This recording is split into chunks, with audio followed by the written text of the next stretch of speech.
ธีอุดมพงศ์สาขาภูมิฟิสิกส์ศาสตร์ปี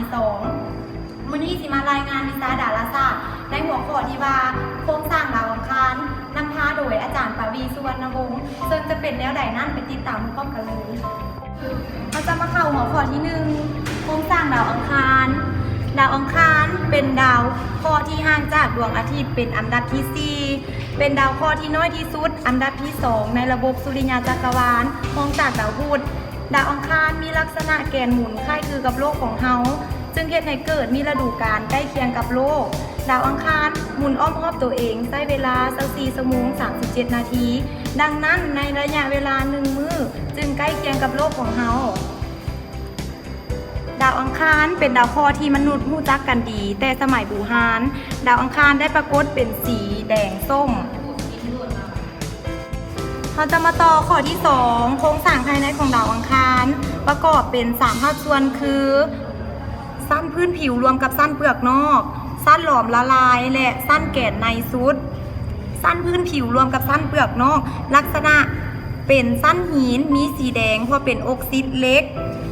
พื้นผิวส่วนใหญ่มีก้อนหินกระแจกกระจายทั่วไป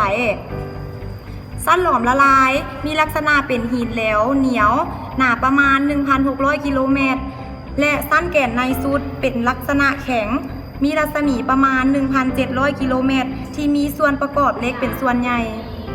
มาต่อข้อที่3ยานอวกาศที่ถูกส่งไปสำรวจในดาวอังคารมีดังนี้ยานที่1ยานมารีเนอร์4ยานมารีเนอร์4เป็นยานอวกาศลำทับอิฐที่ลงจอดในพื้นผิวดาวอังคารในปีค.ศ. 1965และได้มีอีกหลายลำที่ถูกส่งไปเช่นว่ายานมารีเนอร์4ได้เดินทางมาฮอดดาวอังคารในวันที่14 กรกฎาคม ปี 1965 ยานมารีเนอร์นี้ได้เสียดเข้าใกล้ดาวอังคารกับการถ่ายภาพส่งกลับลงมายังโลกทั้งหมด21รูปในระยะประมาณ 10,000 หา 17,000 กิโลเมตรจากพื้นดินในระยะนี้จะสูญเกินไปจะเห็นสิ่งที่มีชีวิตหรือพืชพันธุ์ต่างๆแต่ก็เพียงพอที่จะรู้ว่าของนี้มีอยู่แท้หรือบ่ลำที่2ยานมาสโกบอนเซเวเยอร์เป็นโค้งสำรวจของดาวอังคารที่ส่งยานออกไปในเดือนพฤศจิกายนปีค.ศ. 1996และไปฮอดดาวอังคารในวันที่1 กันยายนปีค.ศ. 1997เพื่อโคจรอ้อมดาวอังคารพร้อมทั้งสำรวจและถ่ายภาพพื้นผิวดาวอังคารอย่างละเอียดเพื่อนำไปเฮ็ดแผนที่ดาวอังคารกวดสร้างบรรยากาศและวัดค่าธงแม่เหล็กโดยได้เปิดภาพถ่ายอย่างละเอียดของบรรดาปริศนาถึงดาวอังคารว่าแท้จริงแล้วบ่ได้มีความลึกลับอย่างใด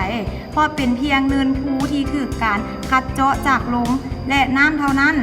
โดยยานลำนี้ได้ส่งภาพพื้นผิวดาวอังคารมาถึง 240,000 รูปเราจะมาต่อยานอวกาศลำสุดท้ายยานไวกิ้ง1และ